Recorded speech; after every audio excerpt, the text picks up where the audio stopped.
कृष्णा, राधे राधे। वैसाख का पवित्र महीना चल रहा है। वैसाख के पवित्र महीने में रविवार के दिन आंकड़े को सींचते समय सुनी जाने वाली कहानी। एक बार एक राजा था। राजा के दो रानियां थी। तो राजा एक रानी को, जो बहुत ज़्यादा अमीर परिवार से आई थी, उसको पटरानी बनाकर रखता था। जो दूसरी रानी थी वो थोड़ी गरीब परिवार की थी, उस रानी को वो अपनी दासी बनाकर रखता था। जो पटरानी थी वो बहुत ज़्यादा होशियार थी। वो सोचती राजा के पास मैं ही रहूं, सब सुख सुविधाओं का भोग मैं ही करूं। दूसरी वाली भोली थी और गरीब थी, उसको राजा की दासी बनवा के रख दिया था। सारा काम उससे करवाते थे। छोटी वाली रानी थी, उसके वैसाख का नियम था।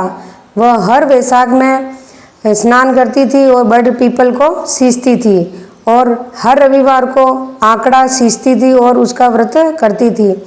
हर रविवार को जब वो जाती तो घर से कच्चा दूध, जल, बाजरी के दाने और 2 रोटी लेके जाती सुबह सुबह, और नगरी के अंदर जहाँ आंकड़े के पेड़ होते वो सींच देती थी। और सींचते समय बोलती है, हे आंकड़ा देवता, सूरज देवता, मैं भी पटरानी बनूं, मैं भी राजा की रानी बनूं, मैं भी उनके दिलों में बसूं, मेरी भी मनोकामना पूरी करना। हमेशा जाती, हर पूरे बैसाख महीने में सींचती, सूरज भगवान और आंकड़ा देव से ये प्रार्थना करती। ऐसा करते करते काफ़ी दिन हो गए। जो दूसरी रानी को पता पड़ा कि ये तो कुछ ना कुछ तो जादू टोना कर रही है, राजा जी को अपने बस में करने के लिए जादू टोना कर रही है, तो उसने राजा जी को बोला। एक दिन वो सो गई और उड़ा के सो गई। तो राजा जी बोले, रानी साहब उठो, क्या हुआ? तो रानी साहब बोले, नहीं मैं तो नहीं उठूँ। राजा बोले, उठो, भोजन परोसो, आप उठो, क्या आप उतना नाराज़ क्यों हो? तो रानी बोली, नहीं मन तो वो तो पूरा आंकड़ा की बदबू आ रही पूरी नगरी में। तो राजा बोले, आंकड़ा की बदबू क्यों हो आपके? कि ना, आंकड़ा की बदबू तुम्हारा मन सही नहीं है, आप तो पूरा जितना भी नगरी में आंकड़ा है सब आंकड़ा कटवा दो, आप आंकड़ा कटवा दो। क्योंकि बड़ी वाली जो रानी है, छोटी दासी रानी में ईर्ष्या करती। वो बोले कि यह तो रोज़ बैसाख महीनों का आंकड़ा सींचे, पीपल सींचे, तो कहीं ना कहीं जादू टोना करे। तो राजा जी ने केन वो सारा का सारा आंकड़ा कटवाया। राजा जी वहाँ का नौकरा ने बोला कि जाओ भाई, और नगरी में जितना भी आंकड़ा है सब आंकड़ा काट दीजो। तो राजा के आदमी गया, मन को पता था कि जो बैसाख का पवित्र महीना चल रहा है, व्रत करने वाली औरतें बैसाख में वैसाख स्नान करें तो पीपल की और आंकड़े की पूजा करें, और विशेष रविवार के दिन तो आंकड़ा ने सींचे। तो राजा के गए चेले और सब काट दे, लेकिन एक ऊपर मंगरी के ऊपर एक आंकड़े की डाली रहने दी कि कोई बेचारी भूली चुकी थोड़ा बहुत तो रखा, नहीं तो बिल्कुल ही भगवान अपने पाप थे। तो उन्होंने भी आंकड़ा की डाली छोड़ी। अब अगले दिन होया, दासी रानी गई पूरी जंगल में घूमे, कच्चे दूध, पानी, बाजरा की दाना और रोटी लेके जावे तो देखे सब जगह पर आंकड़ा कटिया तक वो बहुत परेशान हो जाओ। अब सींचू तो कहाँ पर सींचू मैं? लास्ट में बहुत दूर एक मंगरी के ऊपर एक डाली दिखी आंकड़े की, वो वहाँ गई और वहाँ पे एक तलाई थी। तो वो रोज अब वी जगह पे जाती और आंकड़े को सींचती, बाजरी के दाना डालती और 2 रोटियां घर से बना के ले जाती। वो रोटियां वहाँ पर चढ़ाती, गुड़ रोटी बाजरी के दाने लिए चढ़ाती और वापस आ जाती। रोज को नियम हो तो वहाँ पर रोज पानी चढ़ाती थी, उसे छोटी सी तलाई बन गई।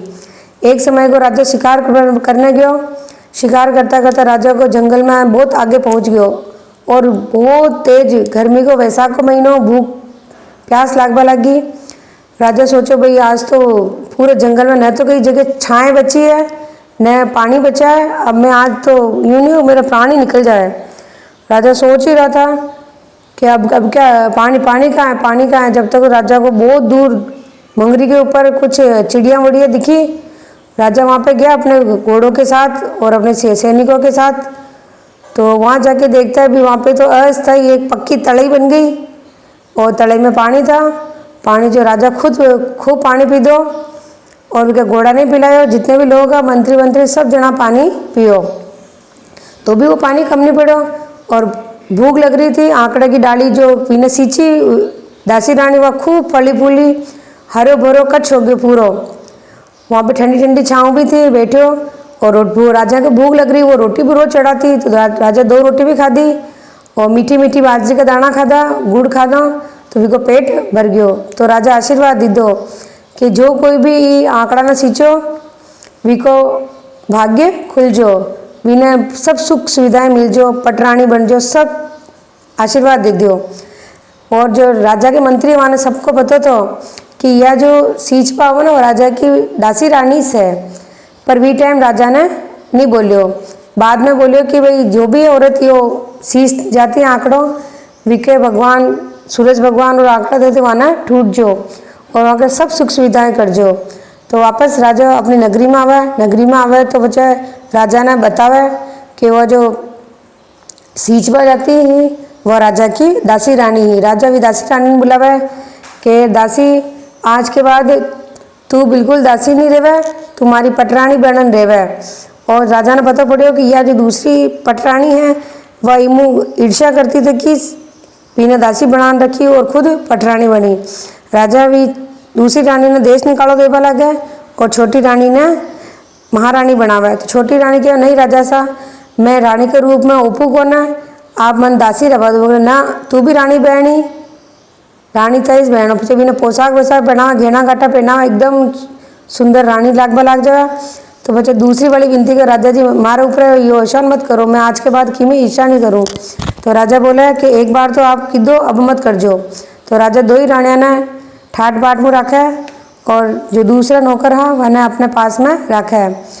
वैशाख माह में रविवार के दिन जो आंकड़े को सींचे में जल सींचे और बाजरी का दाना डाले, गुड़ डाले, तो खूब प्रकार का हजारों लाखों प्रकार का छोटे मोटे जीव जानवर को वो भोजन बनाए और वहाँ को आशीर्वाद आपने मिले। तो वे पूरा वैशाख महीना में हर रविवार ना आंकड़ो जरूर सींचना चाहे और कीड़ी ने कर्ण और जो पक्षियाँ ने दाणो देना चाहे और पानी वहाँ रखना चाहे, जी को वहाँ खूब लाभ गुना धर्म होवे।